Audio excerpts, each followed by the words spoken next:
안녕하십니까. 하나님의 구원 이야기 특별계시 역사 시리즈 강의, 오늘은 제1부 3강 노아 시대의 계시와 바벨론 효과라는 제목으로 말씀을 드리겠습니다. 여러분이 보시는 화면에 왼쪽에 나무로 만든 배가 있습니다. 오늘 주제와 관련이 있을 것으로 벌써 짐작하셨을 터인데요. 이 나무로 만든 배는 노아의 방주, 성경에 나오는 겉과 그 크기가 실물 크기로 제작된 최초의 배입니다. 그동안 이런저런 축소형 모델로 실제 수조에서 실험도 하고 여러 과학자들이 그 모습을 재현해 보는 노력들을 했습니다만은 이 배는 한 4년 전 2016년도에 미국 켄터키주에서 테마파크를, 노아의 방주와 관련한 테마파크를 조성을 해서 개장을 한 것으로 보도가 되어 있습니다. 크기가 높이가 건물 11층 정도 해당되어지고 선수 선미간의 그 길이는 축구장보다 큰 아마 130m를 넘는 그러한 길이로 실물 크기로 되어 있다고 합니다. 그 다음 우측에 보시는 그 이미지는 어느 화가가 바벨탑을, 성경에 있는 바벨탑을 상상하면서 그린 그림입니다.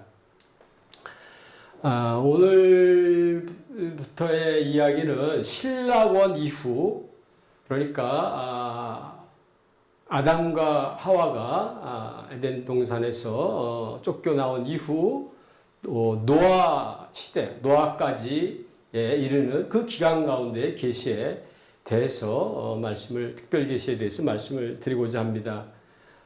이때는 하나님이 주시는 이 계시의 의의는 구속의 영역보다는 인류의 자연적인 발전의 영역에 초점이 맺어져 있다고 볼 수가 있습니다.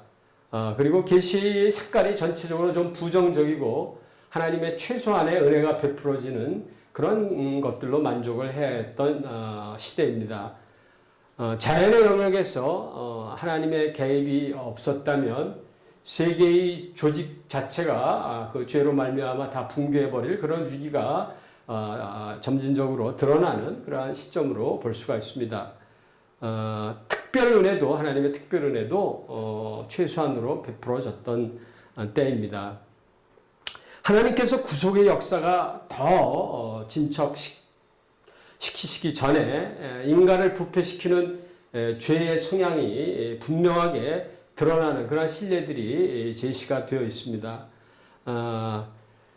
후에 다시금 위로 회복시키시는 구속 과정에 담긴 하나님의 참된 대의를 인식할 수 있는 그런 시대입니다. 다시 말해서 이제 홍수 심판을 목전에 두는 그 시점을 향해서 시대가 진행되고 있기 때문에 하나님의 이제 큰 뜻이 무엇인지 시대적으로 저희가 관찰을 해볼 수가 있습니다. 이때 성경의 역사는 크게 세 단계로 진행이 된다고 볼 수가 있습니다. 그러니까 신라원 이후 노아의 홍수 직전까지 그 기간을 3단계로 우리가 생각을 해볼 수가 있습니다.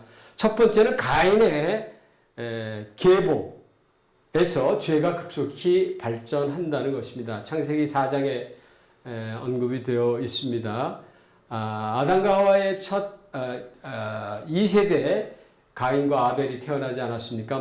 그래서 먼저 가인이 계보해서 형 가인이 동생 아벨을 살해하는 그런 가정 내의 참 폭행, 살해가 언급이 되어져 있습니다. 성경은 가감없이 있는 그대로 서술하고 있지 않습니까? 가인이 사실은 살인을 저지르기 전에 하나님께로부터 그 예배를 각각 하나님께 드린 것에 대해서 가인의 예배를 하나님이 받지 않으심으로 말미암아 가인이 안색이 변했다. 성경에 그런 표현이 나오는데요. 화가 난 것이죠. 자기 건 하나님이 받지 않으셨기 때문에. 그때 그 모습, 화나는 그런 모습 가운데에서 하나님께서 네가 선을 행하지 아니하면 죄가 문에 엎드려 있을 것이다. 라고 하나님의 그 경고의 말씀이 계셨습니다. 그것을 받은 상태에서 가인이 살인을 저질렀습니다.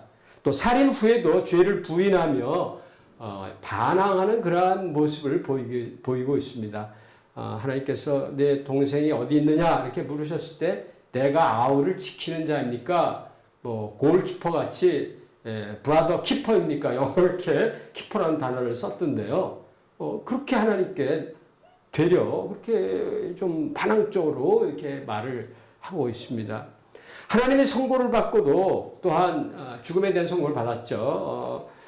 뭐 죽음에 대한 선고가 결국은 이제 쫓겨 다니게 되는 것인데 나를 쫓아내시온즉 물은 나를 만나는 자마다 나를 죽이겠나이다 하면서 자기의 죄에 대한 회개보다는 앞으로 미칠 일에 대해서만 걱정하는 그러한 그 모습이 이 가인의 죄된 성품을 잘 성경이 말하고 있습니다. 부모 세대 아담과 하와의 죄된 행위에 비해서 더 심각한 죄성이 드러나고 있는 것이죠. 또한 이 가인의 후손들에게는 일반 은혜가 주어졌는데요. 발명의 재능들이 이런저런 분야에서 주어졌습니다. 가인이 이제 하나님 이러한 죄를 짓고 쫓겨나서 하나님의 앞을 떠나 새로운 도시를 건설했다. 성경이 창세기 3장에 이렇게 이야기 17절에 말하고 있고 그가 또 아들을 낳았다 이렇게 되어 있습니다. 아들의 이름이 에녹이라고 되어 있습니다. 이 에녹은 우리가 나중에 다른 그 하나님과 동행했던 셋의 후손 에녹과는 다른 인물이죠. 그래서 이 도시, 이 에녹이라는 이름의 뜻이 여기 시작하다라는 그런 뜻이 있다고 그러는데요. 그래서 새로운 도시를 시작하면서 아들을 낳고 그 아들을 뭐 신도시에 새롭다라는, 시작한다라는 그러한 이름을 아마 붙였던 것 같습니다. 가인의 7대손의 라멕이라고 이제 성경의 19절에 이 3장에 나와 있는 인물이 나오는데요. 이 가인의 후손 7대손 라멕이 하나님의 결혼법을 깨트리고 두 부인을 얻습니다. 그래서 이 두 부인으로부터 자녀들을 낳았는데 그 아들들이 가축을 그때 처음으로 이렇게 집안에서 키우는 그러한 일들을 잘 했던 것 같습니다. 그 다음에 악기를 다루고 또 뭐 굴이나 이런 금속들을 다루는 재능들이 있었음이 서술되어 있습니다. 또한 23, 24절에 보면 라멕의 그 노래가 나오는데요. 약간의 원망조의 타령으로서 가인이 하나님의 벌에 굴복한 그 모습에 비해서는 상반되게 라멕은 오히려 더 의기양양한 그러한 모습을 거기서 노출을 합니다. 근데 무엇에 대해서 의기양양하냐? 두 명의 사람을 죽인 이야기를 자기가 그렇게 저지른 사건을 자기 아내들 앞에서 좀 떠버리는, 제가 보기에는요, 좀 떠버리는 그러한 모습으로 나와 있습니다. 그래서 이제 이 가인의 후손들의 그 가계에서 흐르는 이 죄성이 좀 더 강력하게 드러나는 모습입니다. 재능을 악용해서 세상에 뭐 악을 진보시켰겠죠. 아마도 라멕의 라멕이 죽였던 그 두 명 중에 한 명이 자기의 자손들이 아닐까라는 그런 추정도 저는 맥락을 보면 이제 가능할 수도 있는데요. 그래서 그 세상의 악이 그대들의 가게 하나님이 주신 일반 은혜들을 이렇게 훌륭하게 사용한 것이 아니라 악한 목적으로 이렇게 받고 사용한 모습이 잘 드러나 있습니다. 두 번째 셋 족속인데요. 이제 이러한 사건들 후에 하나님께서 아담과 하와에게 셋째 아들을 셋을 주십니다. 그래서 이제 아벨을 죽고 이제 뭐 대신 셋이 나왔다 이렇게 생각할 수도 있는데요. 이 셋의 후손들은 상대적으로 가인 족속의 그 부패한 부분에서 벗어나 있는 모습이 그려져 있습니다. 그러나 하나님의 특별한 은혜가 유입된 그런 언급은 발견되지는 않습니다. 그들은 셋 족속들은 셋 가계에서는 상대적으로 가인 족속들의 부패함에서 벗어나 있는 모습인데요. 특히 셋의 7대 손이 아까 말씀드렸던 그 하나님과 동행했던 인물로서의 에녹이 이제 언급이 되어 있습니다. 그는 죽음을 보지 않고 하늘에 올라갔다 이렇게 성경이 언급을 하고 있는데요. 이 셋의 7대 손과 상대적으로 가인의 7대 손이었던 그 람에게 그 각각의 후손들의 모습이 아주 대조적으로 두 아내를 놓다거나 뭐 두 건의 살인건이 있었다거나 이런 모습들이 하나님과 동행했던 그 7대 손, 셋의 7대 손, 또 이러한 죄를 크게 저질렀던 그 가인의 7대 손들이 잘 이렇게 대조적으로 성경에 묘사되어 있지 않나 이런 생각이 듭니다. 그리고 이 셋 족속의 에녹 이후로 노아까지 셋 족속의 계보가 지속이 되는데요. 이 계보는 성경에서 구속과 관련된 시장에도 언급이 되어 있던 그 가계, 구속의 가계들이 쭉 소개되어 있지 않습니까? 마태복음에도 있고. 그래서 그러한 그 가계의 중요한 가계로 성경에서 언급을 하고 있는 기본적인 구속 진보의 결부되는 틀이라 이렇게 볼 수가 있습니다. 다음은 그 노아인데요. 이제 노아에 대한 언급이 창세기에 나오면서 노아 방주를 지은 그 노아의 아버지 이름도 또 라멕입니다. 그때 그 이름이 이렇게 자주 여러 사람이 썼는데요. 창세기 5장 29절에 보면 이름을 노아라 하여 이르되 하나님이 노아에게 말씀하시는 거죠. 여호와께서 땅을 저주하심으로 수고롭게 일하는 우리를 이 아들이 안위하리라 하였더라. 그러니까 노아의 아버지에게 하나님께서 주셨던 말씀인데 그 람에게 아들 노아라는 자가 수고롭게 일하는 우리를 위로할 것이다. 여기서 그 수고롭게 일하는 표현은 저주의 원인인 죄의 힘겨움으로 이렇게 해석이 가능할 것입니다. 그래서 이런 죄의 힘겨움, 아까 죄의 그런 창고람을 우리가 볼 수가 있었는데 이런 부분에서 이 아들을 통해서 우리가 위로를 얻을 수 있지 않겠는가라는 그 기대감을 이제 말하고 있는 것이죠. 참고로 가인 족속의 경우는 이러한 셋의 족속들이 느꼈던 죄의 힘겨움 그런 거에 대해서 힘겹다고 느끼기보다는 오히려 그것에 대해서 아무런 가책도 없는 듯이 보이는 또 그것을 좀 느꼈을지라도 자기들 자신이나 그들이 발전시킨 어떤 아까 문명들 있지 않습니까? 이 예능이나 공예 이런 부분들에서 오히려 삶의 어떤 위로를 기대하는 그러한 좀 육적인 그러한 모습이 과는 대조된다 이렇게 볼 수가 있겠습니다. 과거나 이때나 지금이나 이런 모습은 큰 차이가 없는 것 같습니다. 셋 족속이 이러한 그 경건한 모습을 보인 셋 족속이 가인 족속에게 영향을 끼쳤다. 선한 영향을 끼쳤다는 언급도 특별히 성경에는 기술되어 있지 않습니다. 그런 면에서 볼 때 선이 왕성하게 유지되어도 악을 뒤로 이렇게 후퇴시킬 수는 없는 것 아닌가 이런 생각을 해볼 수가 있습니다. 이 시대 구속의 능력이 어느 정도 정체되어 있는 그런 모습인데요. 죄의 권세가 좀 강력하게 드러났던 그러한 시대라고 볼 수가 있고 그나마 존재하고 있던 이러한 선까지 죄의 권세가 공격하는 그러한 오히려 모습까지도 저희가 엿볼 수가 있겠습니다. 다음은 이러한 죄의 영향권에서 이제 벗어났던 셋 족속이 시간이 흐르면서 가인 족속의 그 사악함에 결국은 동화되어지는 거꾸로 선한 영향을 끼치지는 못하고 오히려 이렇게 빨려 들어가는 그런 모습이 창세기 6장에 나왔습니다. 이 6장 2절에 말씀을 여기 하나 제가 가지고 왔는데요. 하나님의 아들들이 사람의 딸들의 아름다움을 보고 자기들이 좋아하는 모든 여자를 아내로 삼는지라. 예.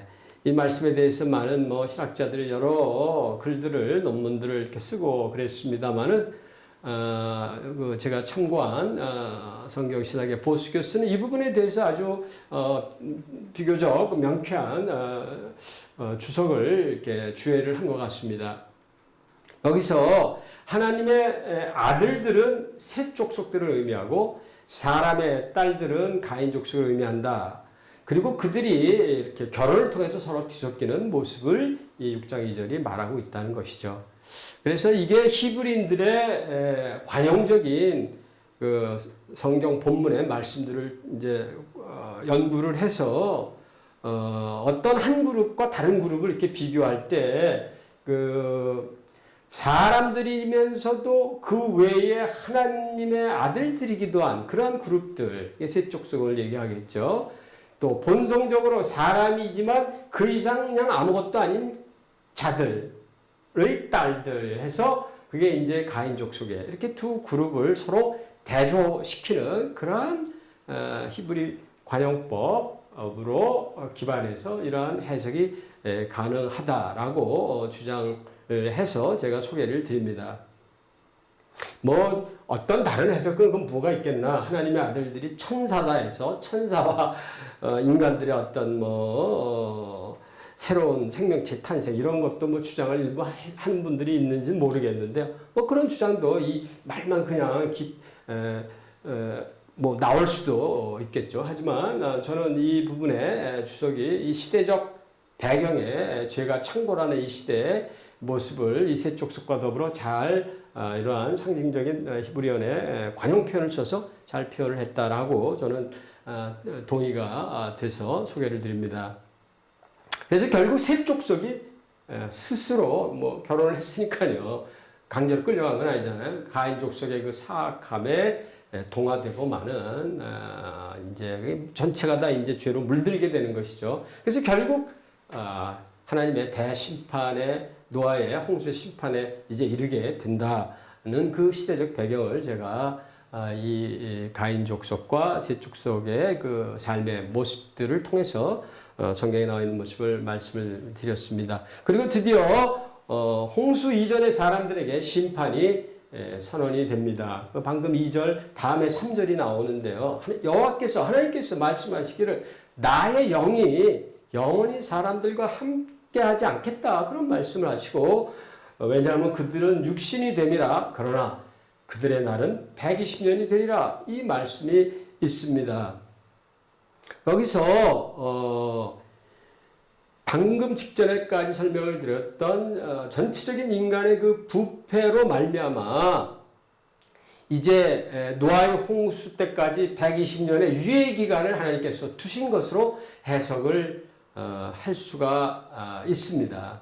여기서 나의 영, 곧 하나님의 영에 대한 우리가 해석은 하나님의 영이 사람의 자연적인 생명의 근원이기 때문에 그러한 해석이 가능한 것이죠. 목숨을 다 잃게 된다는 것이죠. 110년 후에는. 그래서 시편 104편 29, 30절의 말씀을 여기 제가 참고해서 인용을 했는데요. 주께서 그들의 호흡을 거두신 주. 그래서 주는 하나님이시잖아요. 성경에는 하나님의 영이시고 그래서 우리의 호흡을 하나님의 영이 함께 하실 때 또 30절에 보면 주의 영을 보내어 그들을 창조하사 그래서 하나님의 영이 곧 인간의 생명과 직결되어 있음을 우리가 이 말씀들을 통해서 이해하면서 그걸 바탕으로 해서 그 위의 말씀도 비슷한 말씀들이 성경에 또 있겠죠. 이 6장 3절의 말씀을 이런 유예기간 120년으로 볼 수가 있겠습니다. 그러니까 어떤 주석가나 어떤 아직도 그렇게 생각하는 분들도 계실 것 같은데 인간의 수명이 이제 120년이 됐다. 그렇게 개개인의 생애에 관한 그런 제안으로 그런 사고도 있을 수도 있겠습니다만은 저는 유예기간 120년이 이제 남겨지는 그러한 심판의 말씀을 이제 듣게 되는 것이죠. 그 다음에 5절에서 7절에 말씀이 그 죄악된 그 모습에 대해서 하나님께서 이야기하시면서 내가 이제 사람을 지면에서 쓸어버리겠다. 그래서 그렇게 말씀을 하셨습니다. 이 극도로 사악한 상태에 관해서 이 본문 5절, 6절의 말씀을 이렇게 하나씩 분석을 해보면 악의 강도와 범위가 세상에 가득했다. 5절에 이렇게 나오고 있지 않습니까? 그 다음에 마음으로 생각하는 모든 계획이 항상 악할 뿐이다. 그래서 악이 이제 마음으로 생각하는 내면적인 성격을 띠게 되는 것이죠. 행동으로 옮기지 않아도 그 죄악된 그 마음이 있지 않습니까? 또 이제 선한 것이 완전히 사라지고 악이 지배하고 있는 악할 뿐이다 그랬으니까요. 그 다음에 그 악의 그 역사가 행위들이 습관적이고 지속적이다, 항상이다 이렇게 이제 되어 버리고 마는 것이죠. 사실 성경은 뭐 창세기 때부터 마지막 계시록까지 이 죄의 문제를 가장 중요하게 다루고 있지 않습니까? 여기에 대한 깊은 우리가 이해가 신앙생활하는데 참 필요하다 그런 생각이 듭니다. 인류의 발전이 하나님께서 사람을 이 땅에 두신 목적을 완전히 그 좌절시키는 그러한 모습에 대해서 하나님의 한마디 말씀은 창조를 하나님이 한탄하셨다. 땅에 사람 지으셨습니다. 그런 모습이 하나님의 그 한탄이 이 창세기 이 6장 6절에 나와 있습니다. 그리고 이제 홍수 사건들이 일어났죠. 그래서 뭐 1년이 넘는 기간 동안 그 전 세계에 어떤 뭐 창조과학하는 학자들은 뭐 일부라고 또 얘기하는 분들도 계신 것 같은데 이 홍수로 말미암아 이제 노아의 가족 8인 가족만이 부부와 그 자손들이 이제 살아남았죠. 그래서 이 노아의 홍수에 관한 그 일종의 뭐 전설 비슷하게 그 이야기는 사실은 그 이것을 연구한 뭐 여러분도 들어보셨겠습니다만은 학자들이 세계를 다니면서 이 대홍수와 관련된 그런 나라별 지역별로 이야기들이 여러 세계의 도처에 분포되어 있음을 조사한 학자의 보고를 제가 한번 본 적이 있습니다. 홍수 이후에 이제 하나님의 계시에 대한 말씀을 좀 드리고자 합니다. 홍수 이후의 계시는 구속의 시행과 간접적으로 관련이 있음을 볼 수가 있습니다. 오로지 셈 족속, 곧 노아 가족에게만 하나님의 그 구속의 그 모습이 드러나는데요. 이를 위해서 하나님께서 세계의 새로운 질서를 제정을 이제 하십니다. 8장 20절, 10절에 나와 있습니다. 이때 하나님께서 땅을 이제는 더 이상 저주하지 않을 것이다. 모든 생물을 다시 멸하지 않을 것이다. 홍수로 인해서 이 두 가지가 이제 일어나지 않았습니까? 그리고 자연계는 계속 유지될 것이다. 하나님께서 이렇게 말씀을 하셨습니다. 예. 하나님께서 6장 5절에서는 심판을 했지만 이제 앞으로는 홍수가 같은 물 심판을 이제 더 이상 하시지 않겠다고 말씀을 하시죠. 그리고 그러한 이유는 이제 그네들의 아까도 봤습니다만은 뭐 죄악이 계속되어지는 이런 그 죄의 힘이 사람들 각각 어려서부터 그 이 죄성을 가지고 있기 때문에 이제 물 같은 심판으로 다시 하시지 않겠다는 건 심판을 안 하겠다는 게 아니라 하나님께서 다른 방법으로 하나님의 심판의 계획이 있다 이렇게 볼 수가 있습니다. 뭐 구원 쪽에서 보면 하나님이 구원의 수단을 무엇인가 염두에 두고 계셨음도 이 말씀 맥락 가운데서 저희가 좀 생각을 해볼 수가 있는 것이죠. 그 다음에 하나님께서 22절에 가면 땅이 있을 동안에는 하나님께서 이걸 유지시키겠다 이렇게 말씀을 하셨는데 땅이 있을 동안에는 이 말이 또 우리가 뒤집어서 생각을 이면을 해보면 그럼 언젠가 땅이 사라질지도 모른다라는 그런 시점 우리가 생각을 안 해볼 수가 없는 것이죠. 그래서 하나님의 그 심판의 또 새로운 그 시점들을 우리가 이제 이 속에서 미래를 투영해서 볼 수가 있을 것 같습니다. 그리고 이 심판 같은 반복을 하나님이 피하시기 위한 하나님의 언약 규례를 제정을 하십니다. 그래서 이제 9장에 보면은 하나님의 번식, 이제 새로운 이제 생명체 노아의 가족 후손들로 인한 그 번식과 또 그 배에 탔던 그 많은 동식물들에 관한 이제 동물들에 관한 새로운 번식의 명령이 축복과 함께 주어집니다. 그래서 생명의 번식, 보호, 유지에 관한 규례를 세우십니다. 9장에 나오는데요. 여기 9장에 보면은 짐승이 사람에게 종속되어지는 모습이 나오고 식용도 가능한 식용이라니까 짐승을 이제 육식을 사람이 하게 되는 것이죠. 그래서 노아의 홍수 이전에는 뭐 잘 아시겠습니다만은 육식을 했다는 언급은 없으므로 아마 채식을 하지 않았을까 이렇게 우리가 추정을 해볼 수가 있겠습니다. 창조시 이 9장 이전에 홍수심판 이전에 창조시는 짐승들이 자발적인 굴복을 인간들에게 했다면 이 이제 죄로 말미암고 심판 이후에는 이 동물들이 뭐 자발적이라기보다는 성경의 말씀을 보면은 3절에 2절에 보면은 짐승들이 인간에 대해서 두려움과 공포를 갖게 되는 그런 모습. 그래서 이 두려움과 공포 때문에 사람에게 굴복을 하게 되는 뭐 자발적인 건 아니죠. 그거는 이런 모습들로 좀 이 피조물 세계의 동물들이 이렇게 바뀌고 또한 짐승이 사람을 공격해서 생명을 파괴할 수 있는 그런 모습이 나오면서 그러면은 이제 사람들도 이 짐승들을 죽일 수 있는 그런 이야기들이 하나님께서 다 허락을 하시고 그런 모습이 이제 완전히 좀 피조물의 질서가 새롭게 제정되는 것을 우리가 알 수가 있습니다. 또한 사람을 죽인 살인자에 대해서도 사형 제도를 이제 제정을 5절에 하십니다. 그 까닭도 하나님의 형상대로 지음을 받았기 때문에 사람의 생명이 존중되어야 한다는 이야기가 언급이 되어 있죠.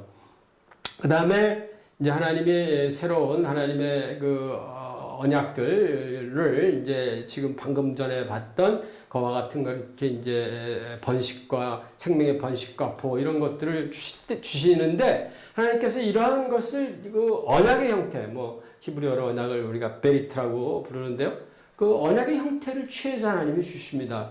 그래서 여기서 증표를 덧붙여서 언약 형태를 띈다 이렇게 설명이 된 까닭은 우리가 뭐 결혼할 때도 신랑 신부가 어떤 사랑의 사인 증표가 있지 않습니까? 통상 뭐 이렇게 반지 같은 거 서로 이렇게 교환해서 끼는데요. 그것이 이제 이런 일종의 그 의식 세리머니에 이제 강한 언약의 의미가 부여되어지는 하나의 상징이죠. 그래서 다시는 홍수로 변하지 않을 언약을 하나님께서 언급하시고 그 증거로 이 증표인 무지개를 내가 하늘에 두겠다. 하나님께서 이렇게 말씀을 하시잖아요. 그래서 그것은 그 징표까지 들고 나오는 때에는 이건 절대로 확실한 것이다. 언약이 그런 의미가 있는 것이죠. 이 노아의 홍수에 대한 이야기는 그 뒤에 창세기 이후에 선지서 가운데 아주 훌륭하셨던 예레미야 선지자의 33장의 25절에도 이제 나와 있습니다. 쥐야와 맺은 이런 이제 하나님의 그 언약, 하나님의 그 이스라엘 백성들과 노아의 후손들과 맺은 언약, 그것이 쥐야에 맺었다. 밤낮으로 쥐야가 계속 이어질 것이라는 그런 의미로 해석이 원어적으로 돼야 되고요. 또한 이사야서 54장 9절에도 홍수 사건이 이사야 선지자도 아주 훌륭한 위대한 선지자인데요. 저희가 본 시리즈 강의 후반부 선지자 시대 때 이사야 선지서에 대해서는 좀 선지자의 그 글에 대해서 좀 더 깊이 있게 살펴볼 터인데 그 홍수 사건을 실질적으로 이사야 선지자가 언급하고 있는 것이 이제 소개되어져 있습니다. 좀 참고로 무지개에 대해서 부연 설명을 드리면 무지개는 하나님 자신을 위한 것이다. 저희들이 하늘의 멋진 아름다운 모습을 저희들을 위해서 했다기보다 물론 저희들도 그거를 누릴 수 있습니다만은 그 아름다움에 대해서 하나님의 무지개를 보심으로 친히 언약을 기억하기 위해서 성경은 그렇게 표현을 하고 있습니다. 뭐 하나님의 기억력이 부족해서 뭐 그랬겠습니까? 뭐 그런 의미보다는 하나님의 분명한 그 의지를, 하나님 언약에 대한 의지를 표명을 이런 식으로 표현하시지 않았을까 이런 생각이 드는데, 무지개가 여러분 하늘에 비 온 후에 구름 사이로 햇빛을 통해서 이렇게 보이지 않습니까? 그래서 그 구름은 노아의 대홍수 때 그 먹구름이 끄고 비가 뭐 40일 동안인가 이렇게 내렸다고 되어 있지 않습니까? 그런 자연의 어떤 불길한 힘을 의미하는 그 가운데 그거로부터 하나님의 은혜 상징인 태양의 광선 속에서 무지개를 보이는 뭐 이런 의미로도 해석이 가능하지 않을까 이런 생각이 듭니다. 다음은 이제 노아의 홍수 이후에 하나님의 새로운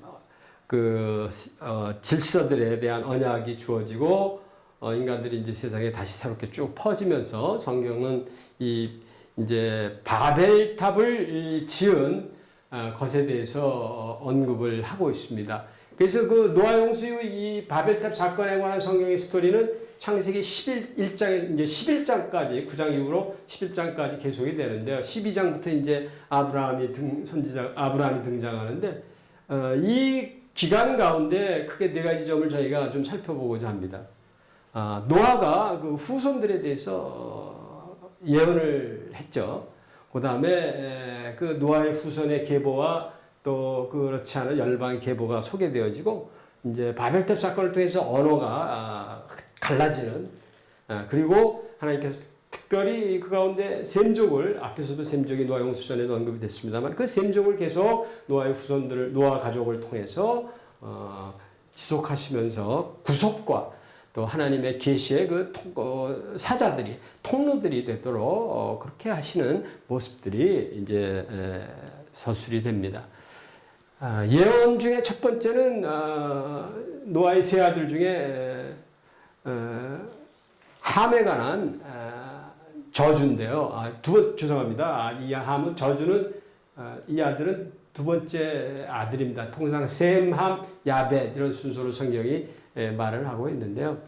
그래서 함에 대한 저주인데 사실 함의 아들 가나안에 대한 저주로 성경은 9장 25절에 표현이 되어 있습니다. 가나안은 저주를 받아 그 형제의 종들의 종이 되기를 원하노라. 아주 종애라는 것이 뭐 자유인과는 반대되는 얘기 아닙니까? 그래서 이러한 것은 왜 함이 아니고 가나안에 대한 이런 표현을 썼을까? 아마도 함의 아들 가나안이 아비함을 닮아서 품이 없는 그러한 성정을 갖고 있지 않았을까? 재생하기 좋은 아버지의 그 잘못들을 다시 되풀이하는 그런 아들의 모습이 아니었을까? 이렇게 우리가 생각을 하면서 하나님의 이 저주가 포괄적인 연대성의 원리로 표현이 가능하겠죠.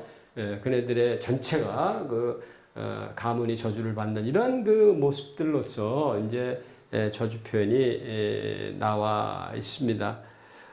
함의 형제 야벳과 셈은 어떤 축복이나 저주도 받지 않았다.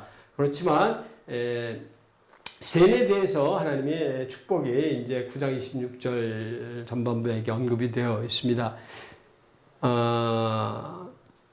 함, 셈, 야벳 중에 이 셈의 하나님 여호와를 찬송하리로다 이런 표현이 나오는데요. 노아의 그 명확한 의미는 여호와께서 셈의 하나님이 되기를 바라신다라는 이 셈의 하나님 여호와를 찬송하리라는 표현은 여호와께서 셈 가문의 셈족의 족속의 하나님이 된다. 그래서 어떤 특정한 그룹의 하나님으로서 이렇게 표현이 되어지는 것은 이 부분이 처음으로 셈의 하나님이다라는 표현이 나와 있습니다. 그러니까 이것은 사실 뭐 셈 족속의 여호와를 예배하리라는 이런 표현보다도 더 강한 의미를 담는 그리고 족장 노아는 이러한 예언을 자기도 모르게 뭐 성령의 감동을 받아서 했겠죠. 성령님의 그렇게 이야기를 하고 이게 어찌나 놀라운 예언인지 영광성으로 찬양하는 모습이 26, 27절에 나와 있습니다.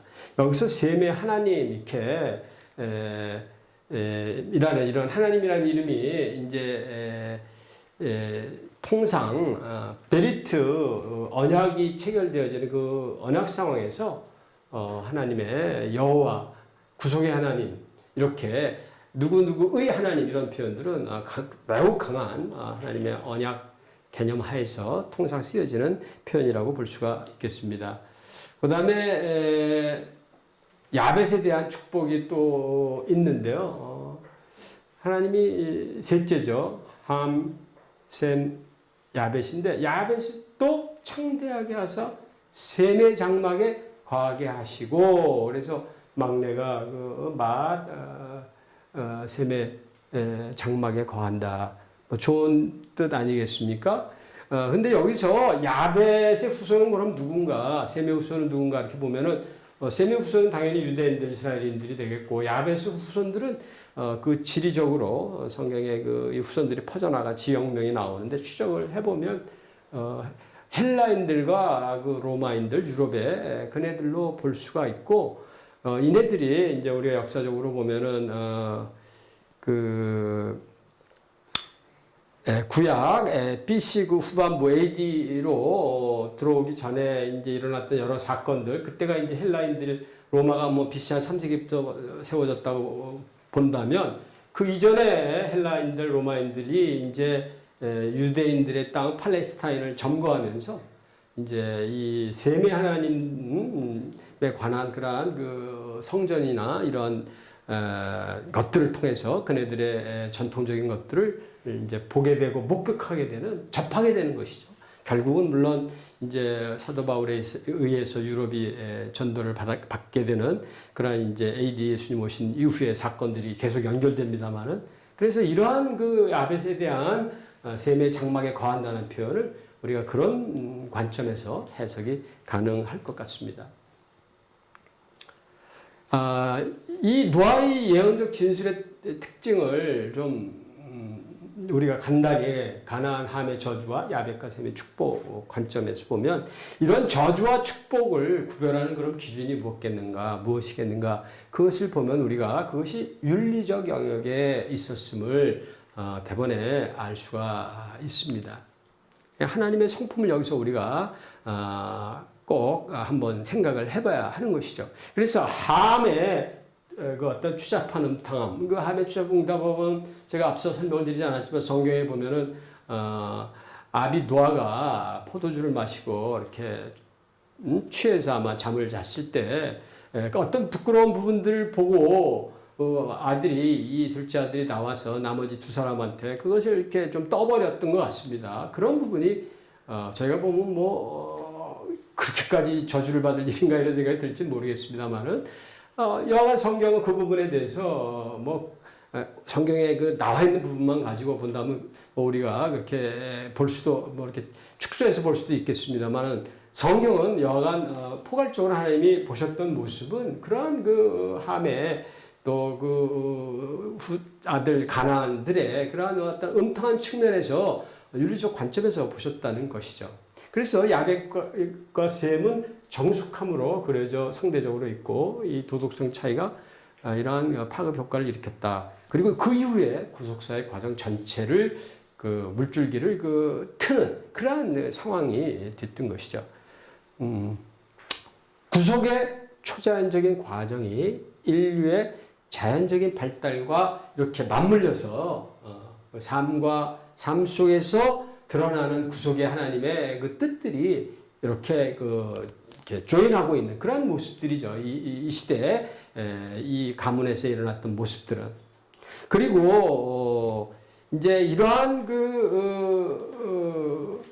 특성이 이렇게 가문적으로 이렇게 갈라지면서 특질이 이렇게 기질들이 이렇게 갈라지면서 하는 이런 것을 인종적인 기질로서도 저희가 이제 한번 볼 수가 있습니다.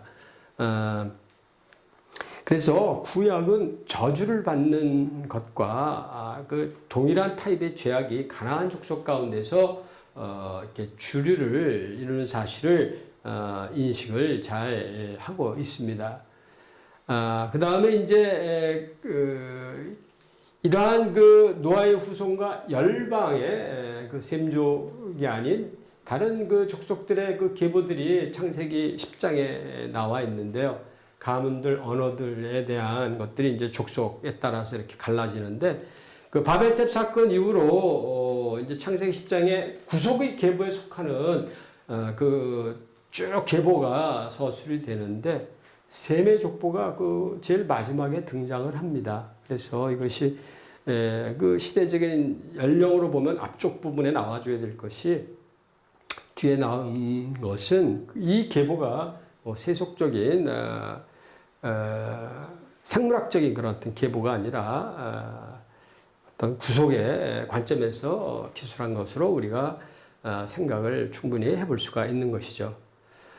이 계보 10장을 통해서 구체화되는 사상이 있다면 셈 족속이 구속의 인류를 이룰 것이지만, 그렇다고 해서 다른 족속들이 그 거룩한 성경의 그 역사 속에서 완전히 버려짐을 당하지는 않는, 그게 섞여 있는 것이죠. 이것이 절대로 아님을 이제 우리가 하나 짚고 넘어갈 수 있겠습니다. 그리고 이제 바벨탑 사건이 11장에 등장을 하면서 성과 탑의 건축을 하는 것을 제가 오늘 시간 시작에 처음 그림을 하나 보여드렸는데요. 어느 화가에 그 건축을 멈추도록 하시고 더 이상 그들이 함께 일할 수 없도록 소통이 안 되도록 언어를 혼잡하게 하셨다 해서, 이제 언어가 이렇게 지금 현재 우리가 목격하고 있는 민족별로, 이렇게 지역별로 언어들이 이렇게 나뉘어지게 된 것이죠. 하나님이 그렇게 하셨다는 것이죠. 뭐 제가 잘 알고 있는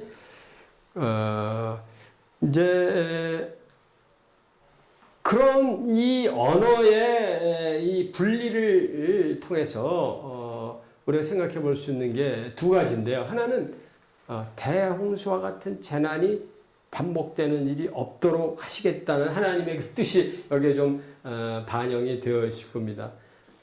하나로 뭉쳐 계속 있으면은 죄의 권세가 아주 결집된 상태로 엄청난 비율로 이게 팽창하면서 하나님에 대한 진노를 극대화하는 그러한 일들을 어느 정도 줄일 수 있지 않습니까? 뭉쳤을 때보다 사람들이 되게 모였을 때 죄를 더 쉽게 잘 짓지 않습니까?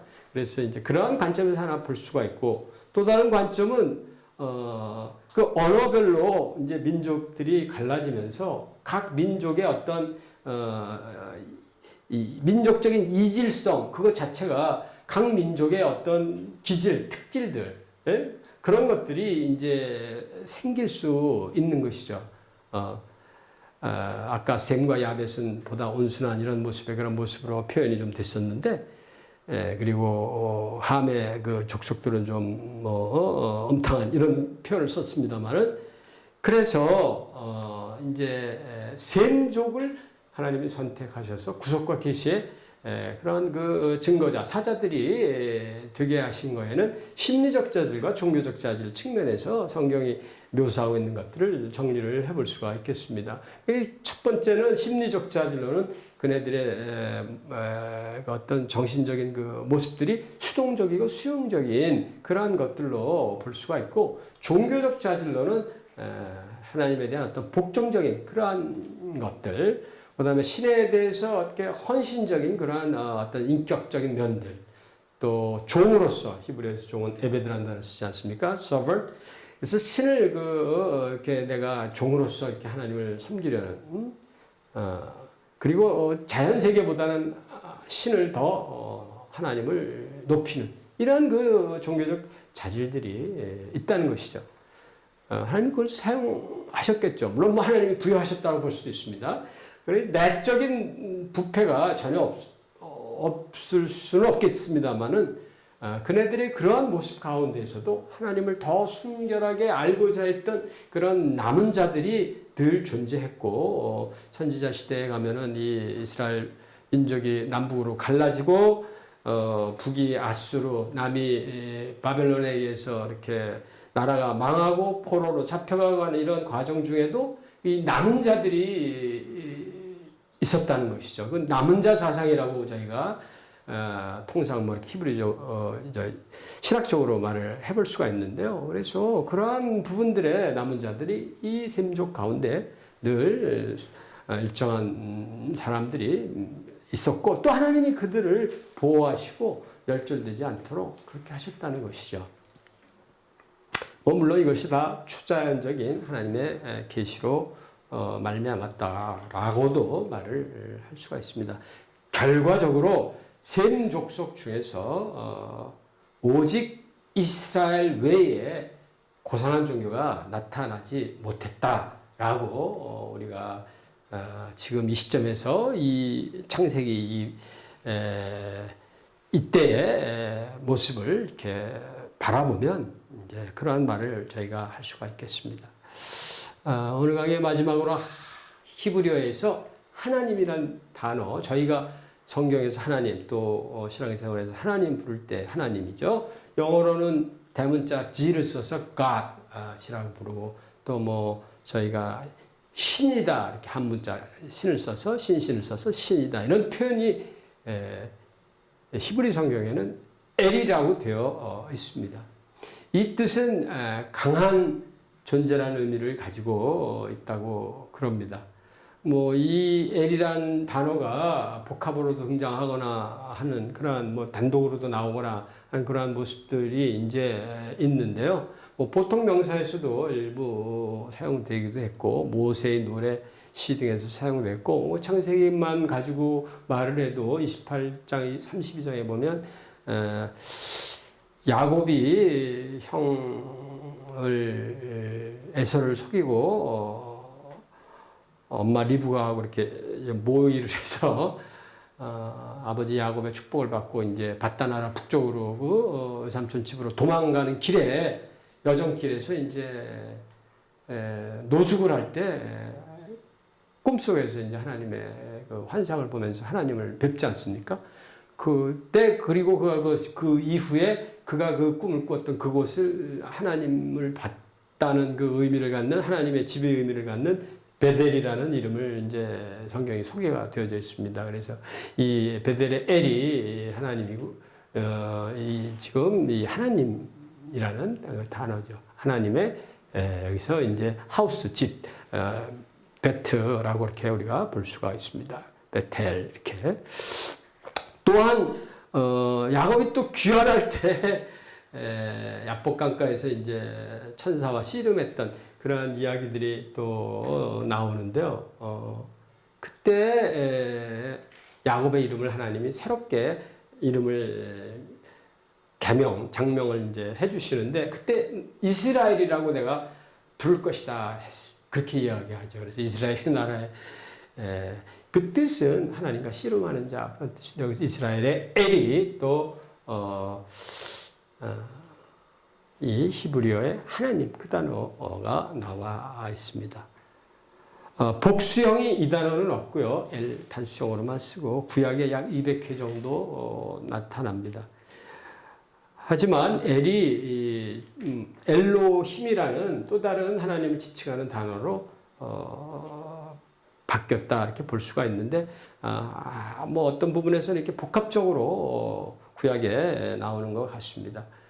이게 200회 나왔다면 이 엘로힘은 약 2500회 정도 약 뭐 12배 이상 등장을 한다 볼 수가 있습니다.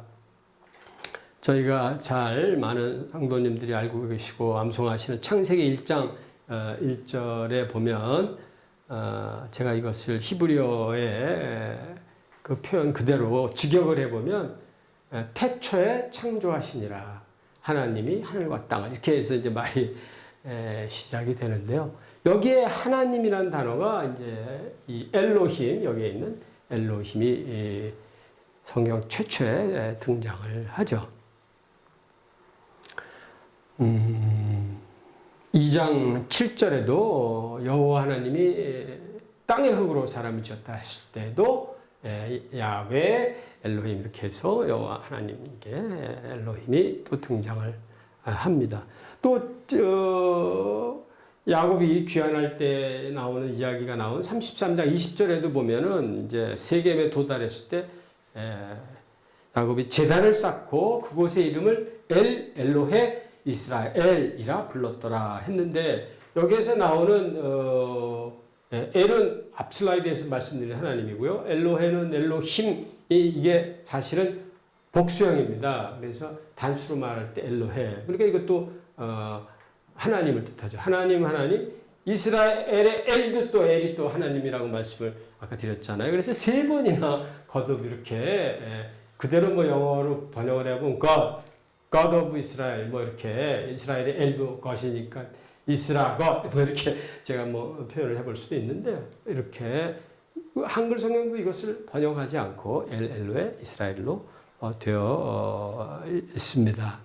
그래서 말씀드린 대로 단수형이 이게 없는데 엘은 단수형밖에 없다 그랬는데 이것도 복수형밖에 거의 안 쓰는 것 같습니다. 물론 여기 뭐 엘로헤가 있습니다만은 그래서 단일 신을 복수형으로 이렇게 지칭하는 이런 표현법은 뭐 고대 근동에 뭐 또 현대까지도 이렇게 연구하는 신학자들에 의하면 다른 그 부족들에서는 찾아볼 수 없는 그러한 그 현상이고 그 이제 이 엘로힘의 의미를 히브리어의 그 단어 어휘적으로 해석을 해보면 하나님의 어떤 위엄, 위대함, 충만함, 풍요로움 이런 것들을 이 단어 속에서 어휘 속에서 상징하려는 그러한 뜻 외에는 뭐 특별히 다른 의미를 부여할 것은 없을 것 같습니다. 네, 오늘 강의 여기서 마치도록 하겠습니다. 수고하셨습니다. 감사합니다.